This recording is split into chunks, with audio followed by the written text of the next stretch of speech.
کتاب الفضائل یا کتاب المناقب، اس کے عنوان سے پتہ چلتا ہے کہ فضائل اور مناقب کی حدیثیں ہوں گی۔ تو یہ کتاب الجامع سے کیا پتہ چلتا ہے؟ اس میں کون سی حدیثیں ہیں؟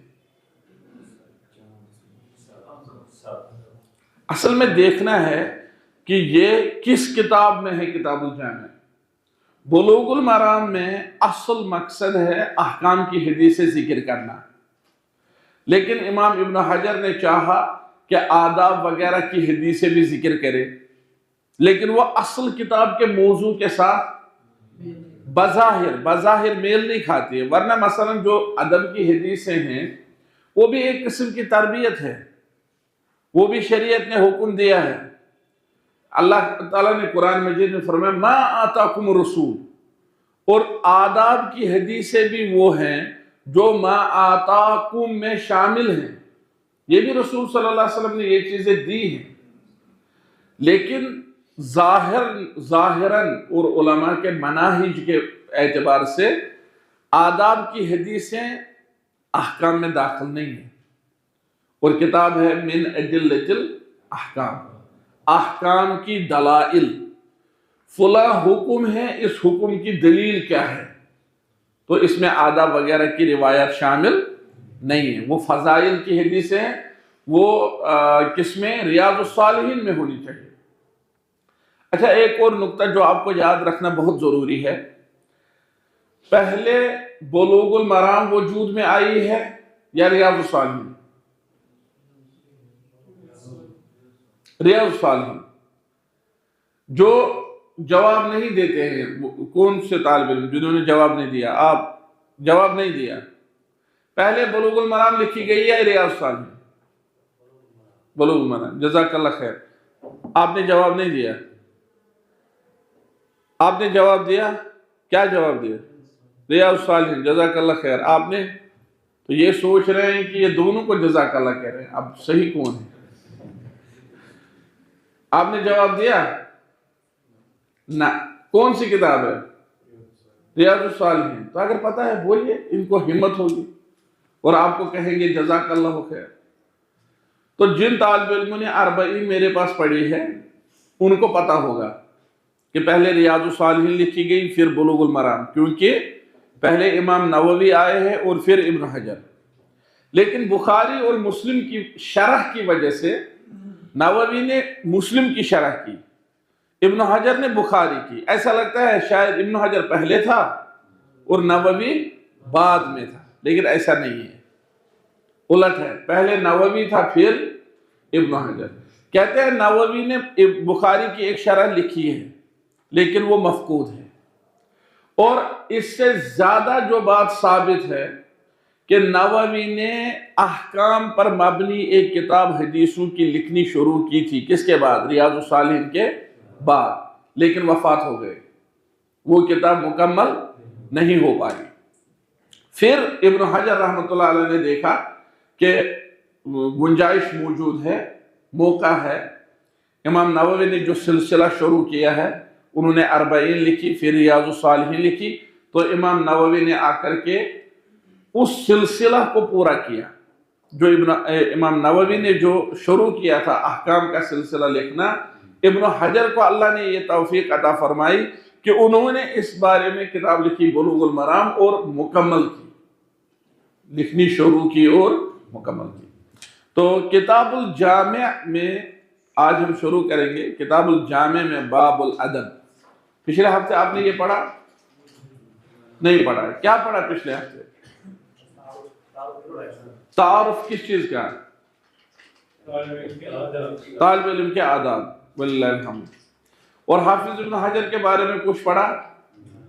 نہیں پڑھا؟ تو میں انشاءاللہ کوشش کروں گا، میں نے سوچا تھا کہ شاید آپ لوگوں نے پڑھا ہوگا، تو وہ میں انشاءاللہ تعالیٰ کسی درس میں پیش کروں گا ان کا تعارف۔ تو باب الادب، یہ بات تو واضح ہو گئی کہ کتاب الجامع کیوں ہے، مطلب اب یہ اس میں کوئی اشکال نہیں ہے، کتاب الجامع کیوں ہے۔ تو پہلا جو انہوں نے باب اس میں لایا، باب الادب۔ ادب کس کو کہتے ہیں؟ ادب اصلاً کہتے ہیں کسی ایسی چیز کو جس پر تعریف کی جائے، کسی ایسی خصلت کو یا کسی ایسی صفت کو جس پر کیا کی جائے، تعریف کی جائے۔ اور ادب دعوت کو بھی کہتے ہیں۔ ادب کس کو کہتے ہیں؟ دعوت کو۔ کرشنز ونان آزاز کھو بدفلا سانی، یہ جو کہا نا آزاز کھو بدفلا سانی، اس کو ادب کہتے ہیں، یہ ادب ہے۔ الادب لغتاً الدعا، اور ادب لغتاً کس کو بولتے ہیں؟ بہت سارے معنی ہیں، ایک معنی ہے بلانا، بلانا۔ الادب خصلۃ یحمد علیہ المرء، ایسی صفت جس پر انسان کی تعریف کی جائے، تعریف کی جائے۔ اور یہ جو ہے نا کھانے کی طرف بلانا، عربی میں ہے مأدوبہ۔ مأدوبہ کس کو بولتے ہیں؟ جب کھانے کی طرف بلایا جائے اور کہیں پر دعوت رکھی جائے تو دعوت کو کیا بولتے ہیں؟ مأدوبہ، کیونکہ وہ اچھی چیز ہوتی ہے جس کی طرف لوگوں کو بلایا جاتا ہے۔ ادب شریعت نے کس معنی میں استعمال کیا ہے؟ ایسی صفت کے معنی میں جو قابل تعریف ہو، اور اس کو ادب اس لیے کہا گیا کیونکہ شریعت نے اس کی طرف بلایا ہے، اللہ نے اس کی طرف دعوت دی ہے، اے لوگو یہ اچھی خصلتیں ہیں، ان کو اختیار کرو۔ اللہ کے رسول صلی اللہ علیہ وسلم نے ان کی طرف بلایا ہے، اے لوگو یہ اچھی صفتیں ہیں، ان کو اختیار کرو۔ اس لیے ان کو کیا کہا گیا؟ ادب۔ ادب جب آپ یاد رکھیں گے، ادب کس کو بولتے ہیں؟ ایسی صفت جو قابل تعریف ہو، جس پر تعریف کی جائے۔ تو پہلی حدیث جو انہوں نے اس میں ذکر کی ہے باب الادب میں، عن ابی ہریرہ رضی اللہ تعالی عنہ قال قال رسول اللہ صلی اللہ علیہ وسلم حق المسلم علی المسلم ست۔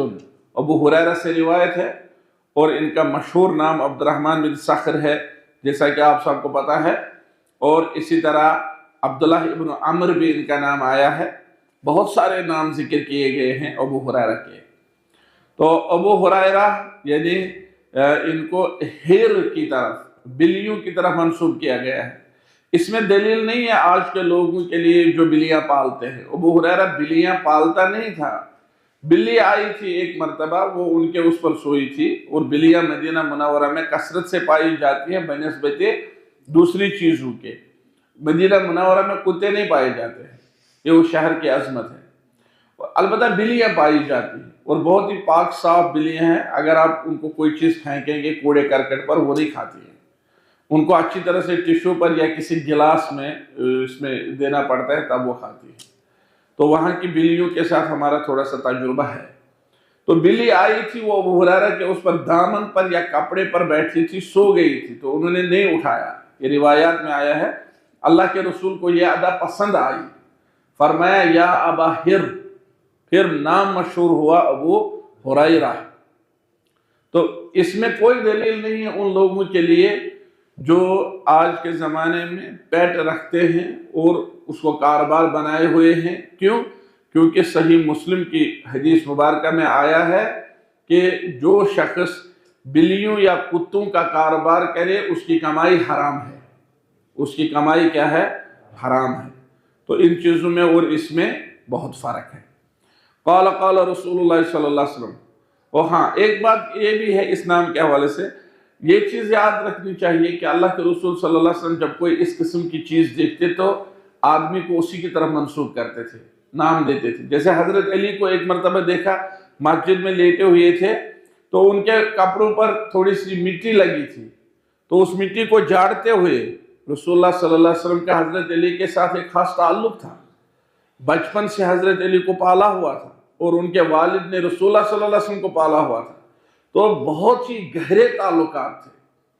تو اس مٹی کو خود اللہ کے رسول صلی اللہ علیہ وسلم نے اپنے دست مبارک سے صاف کرتے ہوئے فرمایا قم یا ابا تراب، تو ان کو اس مٹی کی طرف منسوب کیا، ابو تراب نام دیا۔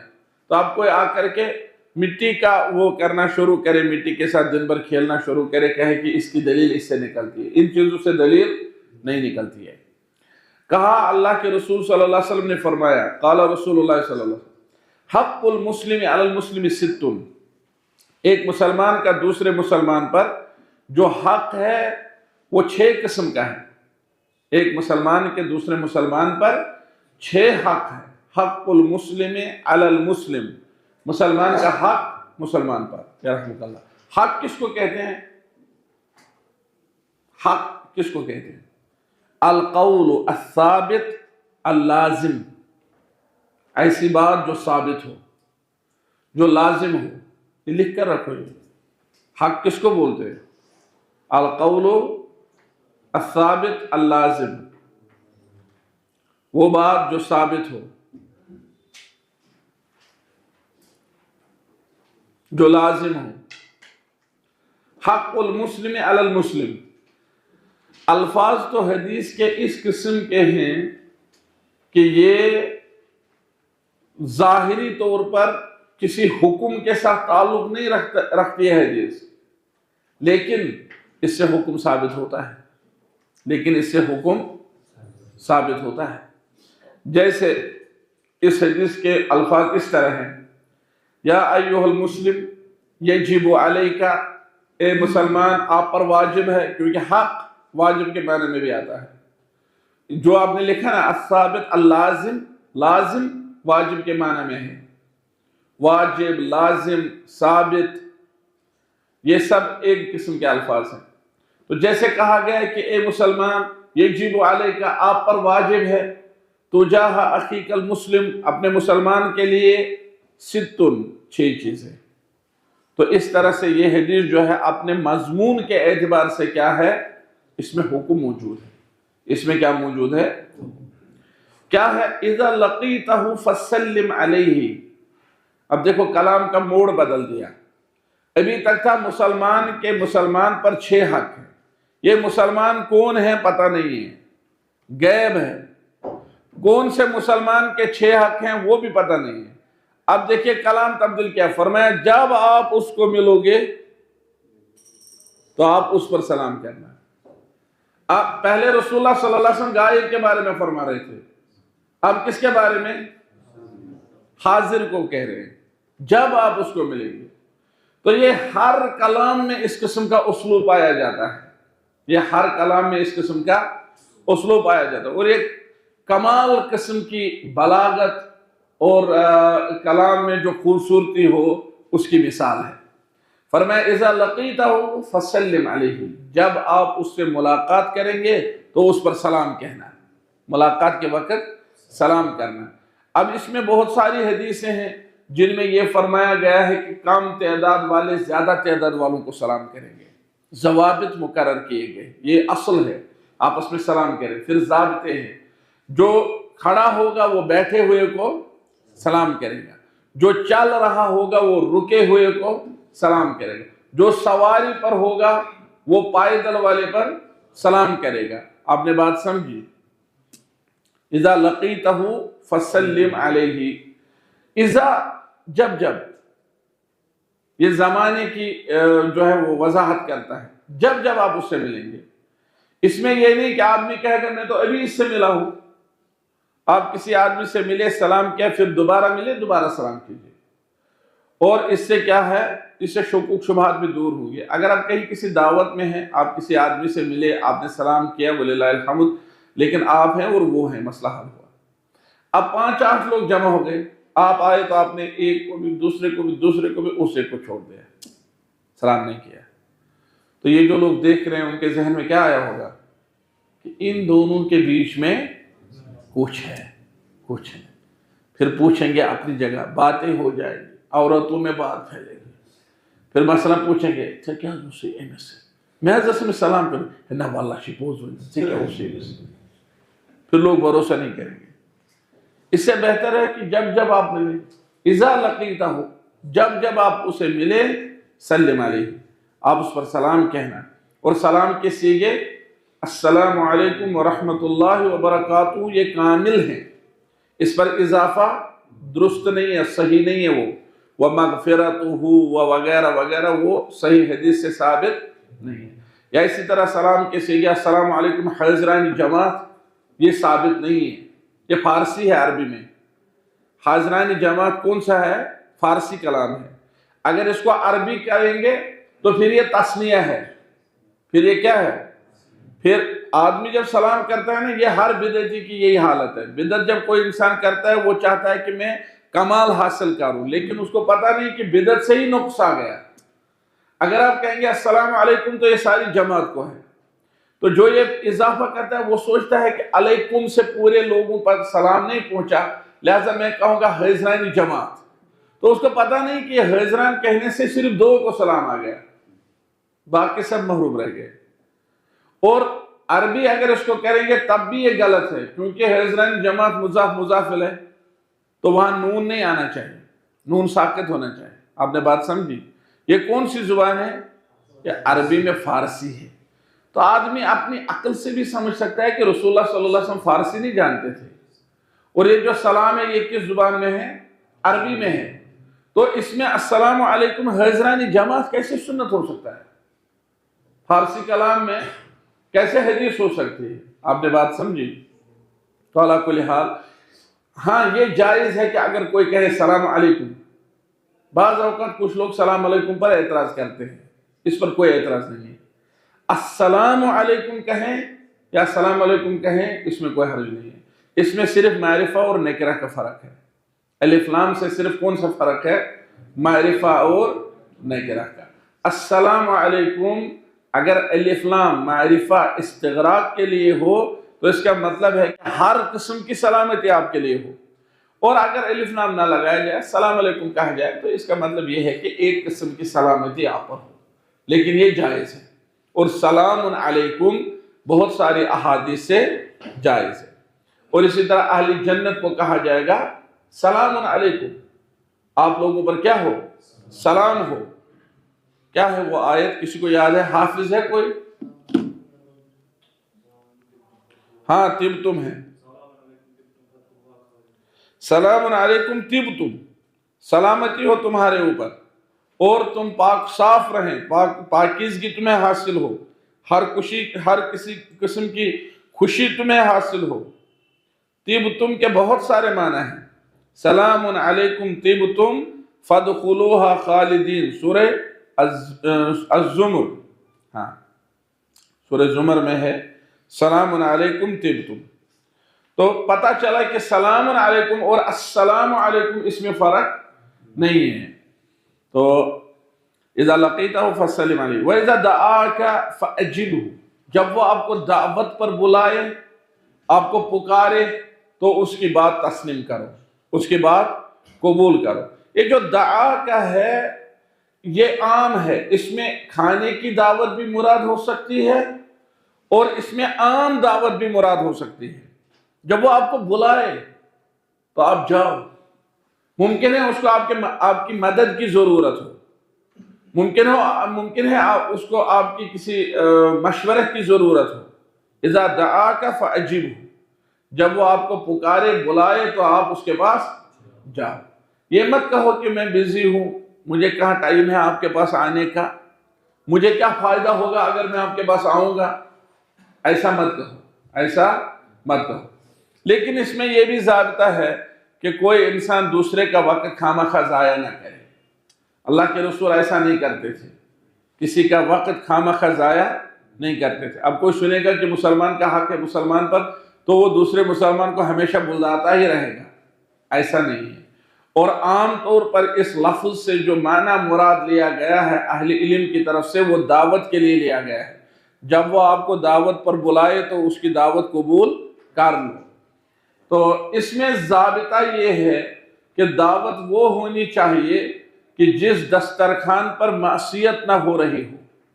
اگر کہیں دسترخوان پر شراب پلائی جا رہی ہو اور آپ کو اس پر دعوت پر بلایا گیا ہو تو اس میں شرکت کرنا جائز نہیں ہے۔ لیکن اگر آپ کے جانے سے پہلے کوئی معصیت ہوئی ہو تو اس کا کوئی آپ پر اثر نہیں ہے۔ آپ جائیں گے، آپ کے ہوتے ہوئے وہاں کوئی اللہ کی ایسی معصیت نہیں ہونی چاہیے جس میں آپ کو رہنے کی اجازت نہ ہو۔ جیسے اللہ کے رسول صلی اللہ علیہ وسلم فرمایا اس دسترخوان پر شرکت نہ کرو جس پر کیا شراب پلائی جا رہی ہو۔ لیکن اگر آپ سے پہلے وہاں کوئی ایسی بات ہوئی ہو آپ پر اس کا کوئی اثر نہیں ہے۔ اذا دعاک فاجبہ، جب وہ آپ کو دعوت دے تو اس کی دعوت قبول کرو۔ وَإِذَا اسْتَنصَحَكَ فَانصَحْهُ، جب وہ آپ سے مشورہ مانگے یرحمک اللہ تو اس کو مشورہ دے دو، خیر خواہی کرو، نصیحت کرو۔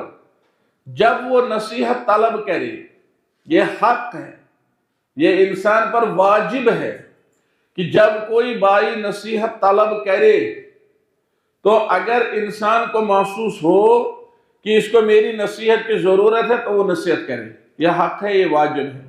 اذا استنصحک فانصحہ، جب آپ سے وہ نصیحت طلب کرے، اس سے پتہ چلتا ہے کہ انسان کو دوسروں سے نصیحت طلب کرنی چاہیے۔ اس سے پتہ چلتا ہے کہ انسان کو دوسروں کو دعوت کرنی چاہیے۔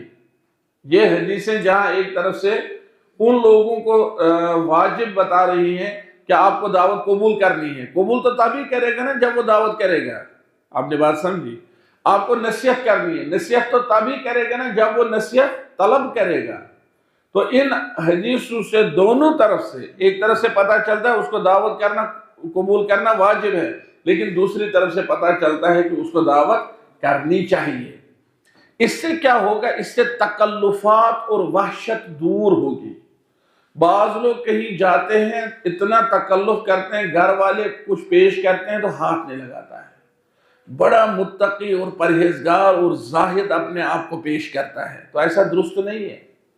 اور بعض لوگوں کے بارے میں تو سنا ہے، واللہ عالم بالصواب یہ صحیح ہوگا کہ نہیں ہوگا، سنا ہے، آپ لوگوں کو زیادہ پتہ ہوگا، کہ جب وہ سسرال جاتا ہے کوئی آدمی تو وہ اپنے گھر سے ٹفن میں کھانا ساتھ لے کر جاتا ہے۔ یہ کس قسم کا تشدد ہے؟ یہ تو اسلام نے نہیں سکھایا ہے کہ آدمی کے، یہ عام مسلمان کو کہا گیا ہے کہ عام مسلمان کو دعوت کرو، اور جس کو دعوت کری جائے گی اس کو کہا گیا کہ آپ پر واجب ہے، آپ کو دعوت کی گئی ہے، آپ پر واجب ہے، آپ جاؤ قبول کرو، وہاں کھانا کھاؤ۔ اب اگر وہ ٹفن لے کر گھر سے ہی جائے گا یا کسی کے سامنے رکھا جاتا ہے، آپ نے نہیں دیکھا وہ فرشتے گئے تھے ابراہیم علیہ السلام کے پاس تو انہوں نے، ابراہیم نے تعجب سے پوچھا الا تاکلون، تو کونس کیا آپ لوگ کیوں نہیں کھاتے ہو؟ تو یہ معیوب ہے آدمی کہیں جائے اور تکلف کرے، نہ کھائے، ان کے کھانے کو کیا مطلب ایسا سمجھے کہ مطلب میں اس سے کئی درجہ اونچا ہوں کہ میں یہ چیز کھاؤں۔ آپ نے بات سمجھی؟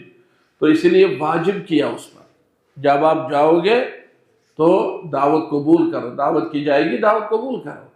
آپ سمجھتے ہو کہ مثلا میرا سٹیٹس اونچا ہے، وہ ہے، یہ ہے، نہیں، مسلمان نے آپ کو دعوت کی، یہ قبول کرو۔ ہاں اب تو ایسا ہے کہ کبھی واقعی انسان مشغول رہتا ہے، واقعی انسان کو فرصت نہیں ہوگی، وہ الگ بات ہے، لیکن اگر انسان بیٹھا ہوا ہے مشغول نہیں ہے تو دعوت قبول کرنا واجب ہے۔ اسی طرح نصیحت کرنا، جب اس سے کوئی نصیحت طلب کرے، اور خاص طور پر اس وقت جب اس کو نصیحت کی اشد ضرورت ہو اور کوئی اور نصیحت کرنے والا نہ ہو۔ آج تو میں دیکھتا ہوں بعض طالب علموں نے یہ ٹرینڈ بنائی ہے کہ جب بھی کسی استاد سے ملتے ہیں استاد نصیحت کرے، بس ایسا بھی ٹھیک نہیں ہے، ایسا بھی ٹھیک نہیں ہے۔ اور بہت سارے اساتذہ پھر کہتے ہیں کہ نہیں جی میں آپ کو کیا نصیحت کروں، میں تو خود نصیحت کا محتاج ہوں، وہ کہتے ہیں ایسا۔ لیکن اصل یہ ہے کہ جب یہ کون سی نصیحت ہے؟ مثال کے طور پر کسی مسلمان کو کہیں پر شادی کرنی ہے تو آپ نے محلے کے علاقے کے کسی صاحب تجربہ یا صاحب علم یا صاحب بصیرت کے پاس آتا ہے، اس سے پوچھتا ہے، تو اس پر واجب ہے کہ اس کو نصیحت کرے، خیر خواہی بیان کرے، اچھا مشورہ دے دے، خاص طور پر جب اس کو پتا ہو کہ یہ محتاج ہے اور میرے سوا یا مجھ پر بھروسہ کر رہا ہے، میرے سوا کسی کو نہیں پوچھ رہا ہے، یا میرے سوا اس کو کوئی بتانے والا نہیں۔ البتہ اگر عام نصیحت ہو، کثرت سے علماء موجود ہوں، تو اس میں بھی تکلف کرنے کی ضرورت نہیں ہے۔ اذا استنصحک فانصحہ، جب آپ سے وہ نصیحت اور خیر خواہی طلب کرے تو آپ اس کو نصیحت کریں۔ وَإِذَا عَطَسَ فَحَمِدَ اللَّهَ، جب اس کو چھینک آئے، وَإِذَا عَطَسَ، جب چھینک آئے، فَحَمِدَ اللَّهَ، پھر وہ اس چھینک پر اللہ کی حمد بیان کرے، الحمدللہ کہے، فَشَمِّتْهُ، تو آپ اس کو جواب دے دیں۔ اور وہ جواب کیسے؟ اللہ کے رسول نے فرمایا آپ یرحمک اللہ کہیں، اور وہ جب سنے گا تو وہ کہے گا یہدیکم اللہ ویصلح بالکم۔ آپ نے بات سمجھی؟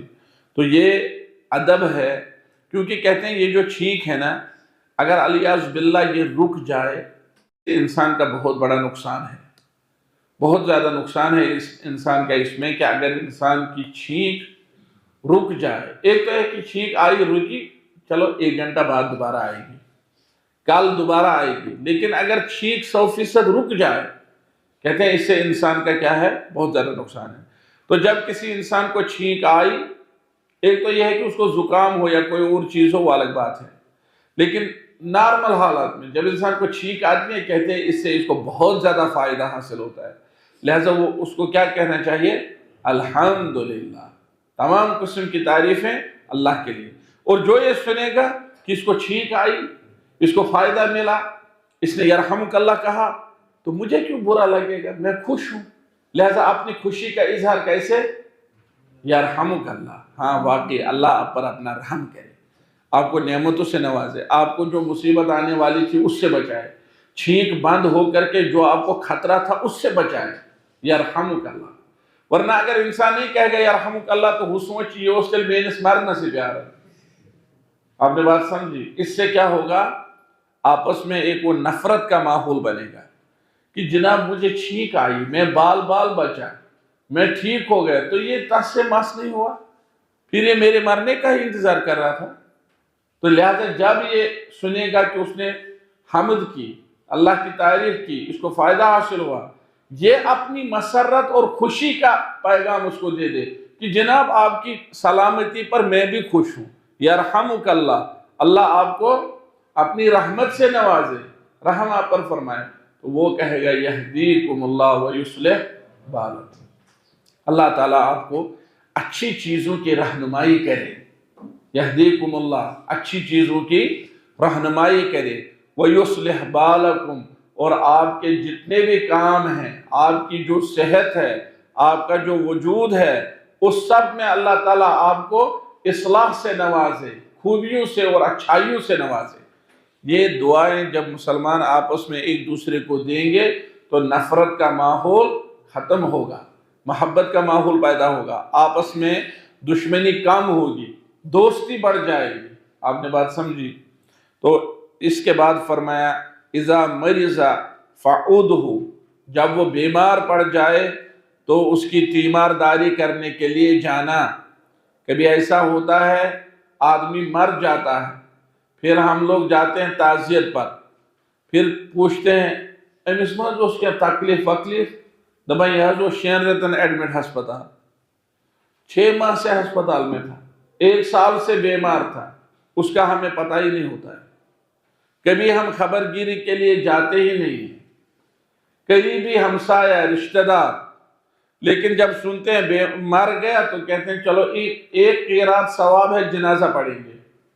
بہت سارے لوگ جنازہ کو لازم سمجھتے ہیں، لیکن جو تیمارداری ہے اس کو لازم نہیں سمجھتے ہیں۔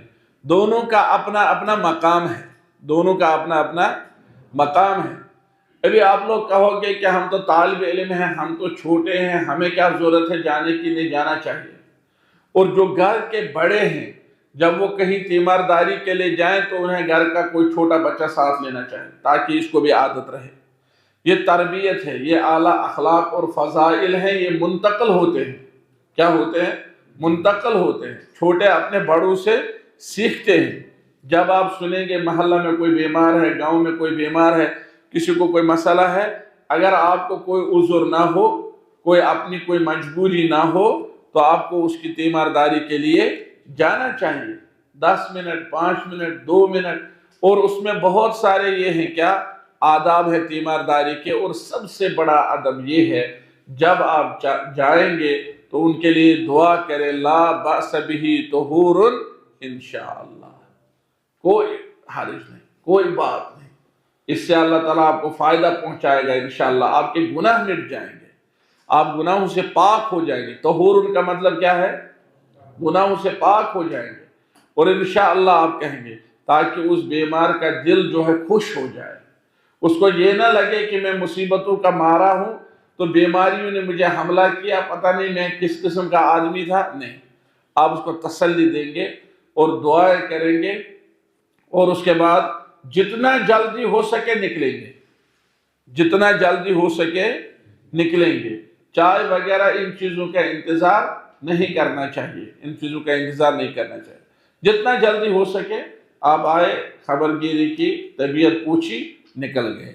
اور اس میں ایک ادب یہ بھی ہے کہ آپ پہلے معلوم کریں کہ یہ جو بیمار ہے جس کے پاس میں جا رہا ہوں یہ کون سی چیزیں پسند کرتا ہے، یا طبیب نے اس کو کون سی چیزیں کھانے کی اجازت دی ہے، تو کچھ ہدیہ کے طور پر ساتھ لے لیں۔ 2-3 سنترا، درجن ضروری نہیں ہے، اگر درجن بھی لے جائے طاقت ہو تو کوئی بات نہیں، لیکن کبھی انسان سوچتا ہے میرے پاس اتنی زیادہ طاقت نہیں ہے، آپ کیسے لوں گا؟ نہیں، 2-3 چیزیں، یا آب زمزم گھر میں ہو وہ چیز، یا کوئی اور چیز۔ اس سے کیا ہوتا ہے، اس سے بیمار کا دل بہت زیادہ خوش ہوتا ہے، بھلے ہی وہ کھائے یا نہ کھائے، لیکن دل کیا ہوتا ہے۔ البتہ اس چیز کو رواج کی شکل نہیں دینی چاہیے، رواج کی شکل نہیں دینی۔ پھر لوگ رواج بناتے ہیں اور پھر خبر گیری کے لیے جانا، طبیعت پوچھنے کے لیے جانا، یہ تو بیمار کے لیے پتہ نہیں وہ خوشی کا باعث ہوگا یا نہیں ہوگا، لیکن جانے والوں کے لیے تو غم کا باعث ضرور ہوتا ہے۔ جانے والے تو پریشان ہوتے ہیں، اب جن کے پاس گئے وہ خوش ہوں گے یا نہیں وہ الگ بات ہے، لیکن یہ رواج کس کو، بیمار کو ٹھیک نہیں کرتے ہیں، اچھے لوگوں کو بیمار کر دیتے ہیں، لہذا رواج کی شکل نہیں دینی چاہیے۔ اب اس میں اتنی سختی بھی نہیں کرنی چاہیے کہ لوگ کہیں گے کہ ہمارے گھر بالکل کوئی چیز نہیں لانا، بھئی یہ بھی ٹھیک نہیں ہے۔ یا کوئی کہے گا میں جاؤں گا میں بالکل کوئی چیز ساتھ نہیں لے جاؤں گا، بھئی یہ بھی ٹھیک نہیں ہے۔ یا اللہ کے رسول صلی اللہ علیہ وسلم کے طریق مبارک اور ان کے عظیم کردار کے برعکس ہے۔ کان رسول اللہ صلی اللہ علیہ وسلم یقبل الہدیۃ ویثیب علیہا، اللہ کے رسول صلی اللہ علیہ وسلم ہدیہ قبول کرتے تھے، انہوں نے یہ نہیں کہا تھا کہ میرے گھر کوئی چیز نہ لانا۔ بعض اوقات ہدیہ لے جاتے تو وہ واپس کر دیتے، نہیں ساتھ لے جاؤ ہمیں ضرورت نہیں ہے، ایسا نہیں ہے۔ کان یقبل الہدیہ، ہدیہ لینا سنت ہے، ہدیہ لیتے تھے، ویثیب علیہا، اور اس پر بدلہ بھی دیتے تھے۔ وہ بھی جب آتے تھے یا وہ بھی جب موقع محل پاتے تو وہ بھی واپس میں ہدیہ دے دیتے تھے، لیکن اس چیز کو رواج نہیں بنانا چاہے۔ اب رواج اور ہدیہ میں کیا فرق رہے گا؟ اس میں ضابطہ یہ ہے، رواج وہ ہے کہ جب انسان کہے اس کے بغیر بالکل گنجائش نہیں ہے، داخلی نہیں ہو سکتے ہیں جب تک ہاتھ میں کچھ نہ ہو، تو یہ رواج ہے۔ یا جب انسان کہے انہوں نے اتنا لایا میں اس کا ڈبل کروں گا، تو یہ غلط ہے، یہ ٹھیک نہیں ہے۔ اگر یہ پیسہ کی صورت میں ہوگا تو یہ سود ہے، یہ انسان کو تباہ کر کے رکھ دے گا۔ سونے چاندی کی صورت میں ہو تو یہ سود ہے، یہ تباہ کر کے رکھ دے گا سماج کو۔ لیکن ہدیہ کیا ہے کہ اس نے آپ کو مثلا 2 سنترے لائے، آپ نے واپسی میں ایک چھوٹی سی عطر کی شیشی دے دی، نہ آپ نے قیمت دیکھی نہ انہوں نے قیمت دیکھی، نہ آپ نے سوچا کہ یہ کم ہے یا زیادہ ہے، نہ انہوں نے سوچا یہ کم ہے کہ زیادہ ہے، اور اسے آپسی محبت، تہادو تہابو، اللہ کے رسول صلی اللہ علیہ وسلم نے فرمایا ہدیہ دے دو اور محبت بڑھ جائے گی۔ وَإِذَا مَرِضَ فَعُدْهُ، جب بیمار ہو جائے تیمارداری کے لیے جانا۔ وَإِذَا مَاتَ فَاتَّبِعْهُ، جب وہ مر جائے تب اس کے جنازہ کے لیے جانا، اس کے پیچھے پیچھے چلنا۔ فَاتَّبِعْهُ یعنی جنازے کے پیچھے پیچھے چلنا، ساتھ چلنا۔ اگر ضرورت ہو، مجبوری ہو تو آگے بھی چل سکتے ہیں، اگر مجبوری ہو تو آگے بھی چل سکتے ہیں، اگر مجبوری نہ ہو تو پھر جنازے کے پیچھے چلنا آگے چلنے سے افضل ہے، بلکہ آگے نہیں چلنا چاہیے، وہی بہتر ہے۔ وعن ابی ہریرہ رضی اللہ تعالی عنہ قال قال رسول اللہ صلی اللہ علیہ وسلم انظروا الى من هو اسفل منکم، اللہ کے رسول نے فرمایا اس شخص کی طرف دیکھو جو آپ سے کم تر ہو، یہ دنیا کے اعتبار سے، دین کے اعتبار سے نہیں۔ ولا تنظروا الى من هو فوقکم، اس کی طرف نہ دیکھو جو آپ سے بڑھ کر ہو۔ فہو اجدر، جب آپ ایسا کرو گے تو زیادہ یہ اس چیز میں آپ کی مدد کرے گا، مددگار ثابت ہوگا۔ اللہ تزدروا نعمت اللہ علیکم، کہ جو اللہ نے تمہیں نعمتیں عطا کی ہیں آپ ان کو حقیر نہیں سمجھو گے۔ جب آپ 2 آدمی آپ کے سامنے ہیں، جب آپ اپنے سے بڑے کی طرف دیکھو گے تو آپ اللہ کی نعمتوں کو حقیر سمجھیں گے، جب آپ اپنے سے کمتر کی طرف دیکھیں گے تو یہ زیادہ مناسب ہے، یہ زیادہ فائدہ مند ہے، زیادہ یہ ہے معاون ہے آپ کے لیے کہ آپ اللہ کی نعمتوں کو حقیر نہیں سمجھیں گے۔ آپ نے جوتا پہنا ہوا ہے، جب آپ اس کو دیکھیں گے جس کو جوتا نہیں ہے، صرف موزہ پہنے ہوئے ہیں، موزہ میں چل رہا ہے، اس کے بعد جوتا نہیں ہے، تو آپ اللہ کی تعریف کریں گے یا نہیں کریں گے؟ آپ نے جوتے پہنے، موزے پہنے، آپ آدمی کو دیکھ رہے ہیں اس کے پاؤں ہی نہیں ہے، وہ ان سٹیکس پر چل رہا ہے، چھڑیوں پر چل رہا ہے، آپ اللہ کی تعریف کریں گے کہ نہیں کریں؟ اچھا، اس کے برعکس آپ سائیکل پر ہیں اور ایک آدمی کریٹا میں چل رہا ہے، آپ کہیں گے خدا سوچا میں خود یہ سائیکل ہے، تو آپ اس سائیکل کو بھی جو ہے وہ کیا کہیں گے، غصہ اسی پر اتاریں گے، سائیکلسٹ جیتے داب پھٹر، میں کیا شاہ کر ہوں سائیکلسٹ، نوسا سائیکل ہے، تو کہتے ہیں کہ وہ ایک آدمی تھا، وہ سمندر کے کنارے پر بیٹھا سوکھی روٹی کھا رہا تھا، کھانی شروع کی تھی، تو وہاں سے کچھ لوگ گزرے، قافلہ گزرا، اس میں مال، دولت، عورتیں، کھادے، دوسری چیز، اس نے کہا یہ کس کا ہے؟ کہا گیا یہ فلاں کا ہے، تو اس نے اللہ سے گلہ کیا، شکوہ کیا، نافرمانی کی، کفرانی نعمت، کہا اے اللہ اس کو یہ سب دے دیا اور میرے لیے یہ سوکھی روٹی، جاؤ یہ بھی میں نہیں کھاؤں گا، اٹھا کر پھینک دی۔ تو کسی نے کہا کہ یہ جو اس کو اللہ تعالیٰ نے دیا ہے، اللہ نے اس کو اس کا مستحق سمجھا، اور آپ کو جو دیا تھا آپ اسی کے مستحق تھے، لیکن آپ نے جو کفرانی نعمت کیا، اللہ نے آپ سے وہ روٹی بھی چھینی، اللہ نے آپ سے وہ ایک روٹی بھی چھینی۔ تو اللہ کل حال انسان کو چاہیے کہ وہ شکرانی نعمت کرے، کفرانی نعمت نہ کرے، لیکن یہ کس میں ہے؟ دنیا کے معاملے میں، یہ آخرت کے معاملے میں نہیں ہے۔ لا حسد الا فی اثنتین، دو چیزوں میں حسد جائز ہے۔ حسد کا مطلب کیا ہے؟ ادھر رشک کرنا، غبطہ۔ آپ کسی کو دیکھیں گے آپ سے بڑھ کر عالم ہے، آپ کہیں گے کہ میں اس سے بڑھ کر بننا چاہتا ہوں۔ آپ کسی کو دیکھیں گے آپ سے بڑھ کر عابد ہے، آپ کہیں گے میں اس سے بڑھ کر بننا چاہتا ہوں۔ آپ نہیں کہیں گے چلو اس نے 2 کتابیں پڑھی ہیں، میں نے 1 پڑھ لی کافی ہے، یہ نہیں کہیں گے آپ۔ اس میں آپ کو آگے بڑھنا ہے، اس میں آپ کو آگے بڑھنا ہے۔ اور دنیا میں بہت سارے شاگرد اپنے اساتذہ سے آگے بڑھے ہیں، اپنے اساتذہ سے آگے بڑھے ہیں۔ یہ دنیا کے معاملے میں ہے، یہ آخرت کے معاملے میں نہیں ہے۔ فہو اجدر، یہ افعال کا صیغہ ہے۔ جدیر کس کو بولتے ہیں؟ کہ کوئی ایسی چیز جو آپ کی ہمت افزائی کرے، حوصلہ افزائی کرے، جو اہم ہو، زیادہ مناسب ہو، جیسے یہاں پر ترجمہ لکھا گیا ہے زیادہ مناسب ہے، یعنی جو اہم ہو۔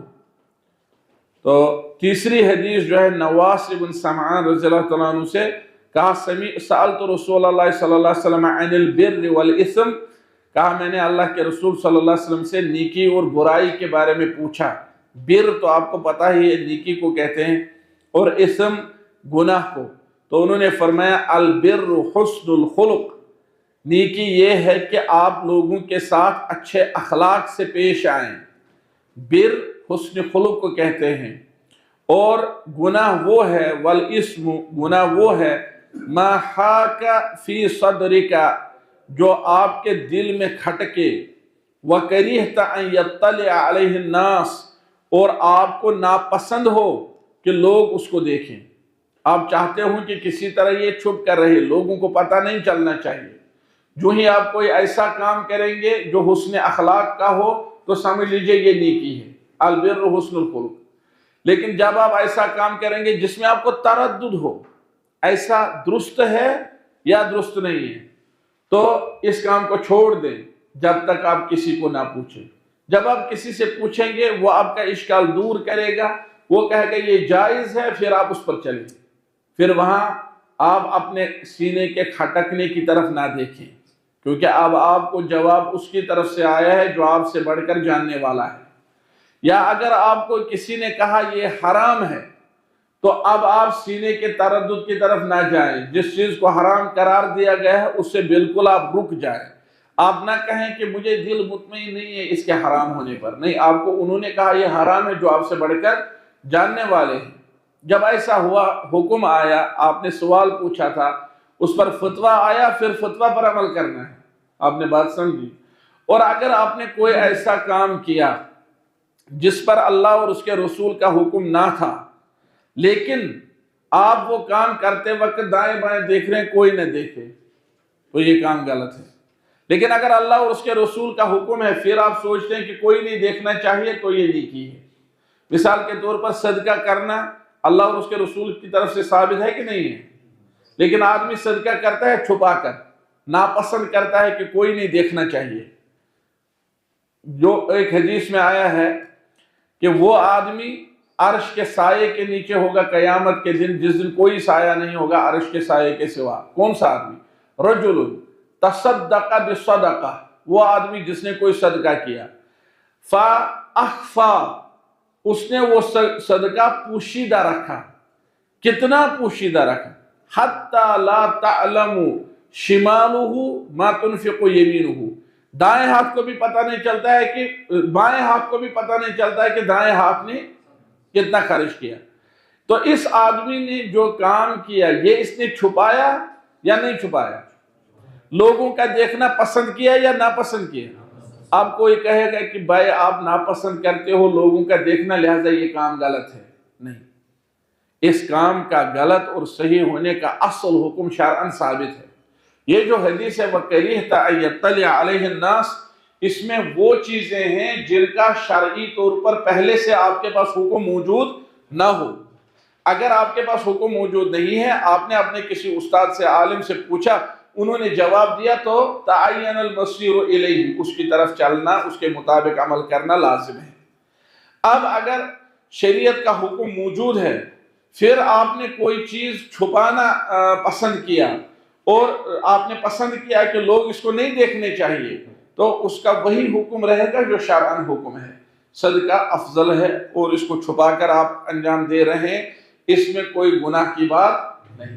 وَكَرِهْتَ أَن يَطَّلِعَ عَلَيْهِ النَّاسِ، گناہ وہ ہے جس کو آپ یہ پسند کریں گے یا ناپسند کریں گے کہ اگر لوگ دیکھیں، اور آپ کوشش کریں گے کہ لوگ نہیں دیکھنے چاہیے۔ یہ کن چیزوں میں ہے؟ جن کا حکم الگ سے ثابت نہیں ہے، جس میں تردد ہو جائے۔ کچھ مت پوچھنا ہے، کلاس ختم ہو گئی، میں نکلنے والا ہوں، کچھ مت پوچھنا ہے کیا وہ سر؟ اچھا، وَكَرِهْتَ أَن يَطَّلِعَ عَلَيْهِ النَّاسِ، یہ اس کا عملی وہ ہے، کہتے ہیں سوال ایک ہے لیکن باہر پوچھوں گا، ناپسند کرتا ہے کہ لوگ سارے اس سوال کو جان لیں، چلے کوئی بات نہیں۔ والا نیرس تھا وس نیرس آنس مسلمس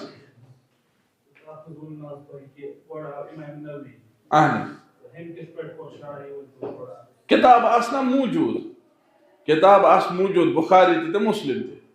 امام نووی آ تم کر بخاری است شرح مسلم است، بخاری روز موجود سگے مفقود، مگر یس مسلم است تم سے شرح روز، اور سپوز مثال تم کرنے بخاری شرح کی کتاب آسنا موجود، تم تجھ مسلم کرن شرح آت کے پرواش ہوئے وش بخاری شرح شرح وکنس تس موجود کی مسلم اج گئے میں بروٹی مکمل تم کر بخاری شرح۔ دعوت اس دوران مثلا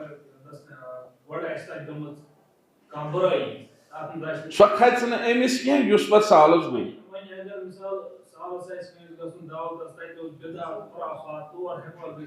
کیا بدعت خرافات کیا ہے؟ مثال کیا بدعت دعوت اس کم بدعت گژھان؟ نہ کہتی ما گو بدعت، بدعت کیا گو؟ زن ونک تاک چیزس بدعت یس نہ آسی، گوڑ بوزس برابر، زن ونک تاک چیزس بدعت یس نہ آسی، گوڑ چھنا اس کارون متعین بدعت کیا گو، خرافات کیا گئی؟ کیا جس خاندر شو معاملاتوں مز اچھا 99% جائز، معاملاتوں مجھ تی حرام یا دلیل اس حرام آسنی، اس ایسی پانے چھنا بنامت خاندرس مز ہوتے حرام ہوتے حرام ہوتے حرام، تو طوفان چھن کے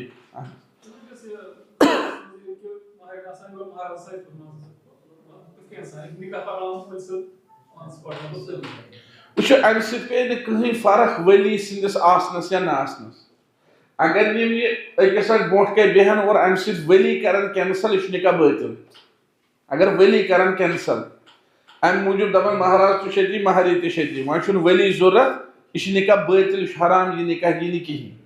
مگر وہ اگر یہ مہراز تہ بیٹھ اتنی مہرنی تہ بیٹھ اتنی مہراز سن طرف مہراز پانے اصالتن نکاح مہرنی طرف وکیل ام سن مول موج موج کیا مول بوے پتر مام یم زن ام سن طرف سہ یتھ بیہنس چھن اعتراض کی یتھ چھن پرواہ کی معاملاتو مز یس یم چیز یہ معاملاتو مز اتہ زیادہ کھت زیادہ کرن پردک وردک اہتمام یوت نہ غیر محرم مرد وچھن کی باقی چیز تم الگ چیز ثابت یعنی پرد سہ خاندر وز تہ سہ فنکشن نبر تہ سہ الگ اخ ٹھوس چیز اخ ثابت تمیک اہتمام تھاون باقی گو ام سات ام سند ین تو نین ام سی پی فرق کی معاملاتو مز یہ جائز وۄنۍ اگر یم ونان نسا یم ین تو وکیل اس زن کور ہند طرف ولی آسان سہ کرو اس سکپ یہ آو نہ خاندر کہین یہ گوس باقین واضح تل حظ اکھ ؤنِو تۄہہِ منٛز تل حظ ژٕ وَن جگر میون وَژھ تھوٚو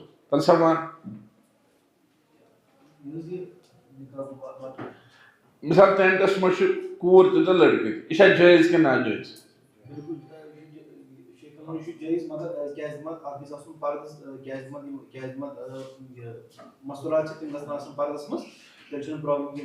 اور اس یہ پردک حکم یہ یتھ خاندرس یوت سی تعلق تھاوان یہ الگ أکس مسلمان سن زندگی من سرسی زندگی من پردک احکام ثابت یم احکام اوتام پردک تم گھن خاندر چہ فنکشن ست کینسل تم ام سات تہ ثابت ٹھیک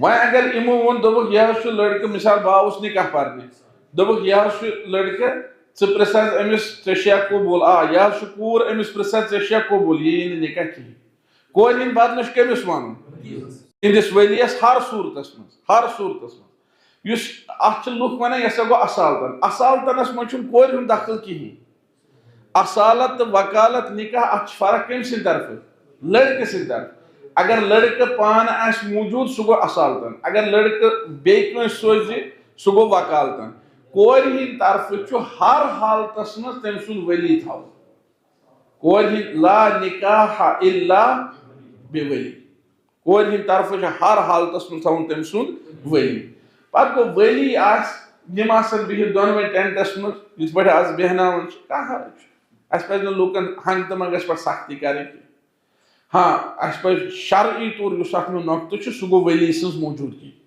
نکاح چھُ کرُن عقد کٔمۍ سٕنٛدِ ذٔریعہٕ ؤلی سٕنٛدِ ذٔریعہٕ یِم زن وننو تۄہہِ نکاح کٔرِو حظ عقد کورِ پرژھِو پانے یہِ چھُنہٕ جٲیز کینٛہہ مےٚ پوٚر أکِس جایہِ نکاح تنہٕ گوٚو رٮ۪تھ کھنٛڈ شاید تِمو ونیو تُہۍ پرژھِو حظ کورِ پانے تتہِ گوٚو پتہٕ واریاہ بحث تِمو ووٚن تُہۍ پرژھ حظ کورِ پانے مےٚ مون نہٕ مےٚ دوٚپُس ہے تیٚلہِ پرنہٕ بہٕ یہِ نکاح کِہیٖنۍ کورِ ہُنٛد مول تہِ اوس باقٕے تہِ ٲسۍ مہراز اوس تٔمۍ سٕنٛدۍ تٔمِس اصالتن گوٚو مہراز چھُ موٗجوٗد تہٕ وکالتن گوٚو اگر نہٕ مہراز آسہِ ہا کِہیٖنۍ اور الحمدُاللہ تِمو مون تِم ٲسۍ مطلب نہ بڑٕ ویل کالِفایڈ فیملی ٲس دۄنوٕیو طرفو تِمو مون تِمو سمجھ یہِ تتہِ گوٚو واریاہ زیادٕ اورٕ یورٕ سوال جواب تِمو سمجھ یہِ اصل پٲٹھۍ دوٚپُکھ نہ حظ یہِ چھُ صحیح اور لاسٹس پٮ۪ٹھ یُتھُے پرژھنٕچ وٲرۍ وٲژ مےٚ پرٛژھ اکہِ طرفہٕ مہرازس بیٚیہِ طرفہٕ پرٛژھُم بچی ہٕنٛدِس فادرس ڈایریکٹ پرٛژھ نہٕ مےٚ کورِ کِہیٖنۍ حالانکہِ سۄ تہِ ٲس تٔتی ٹینٹس منٛز موٗجوٗد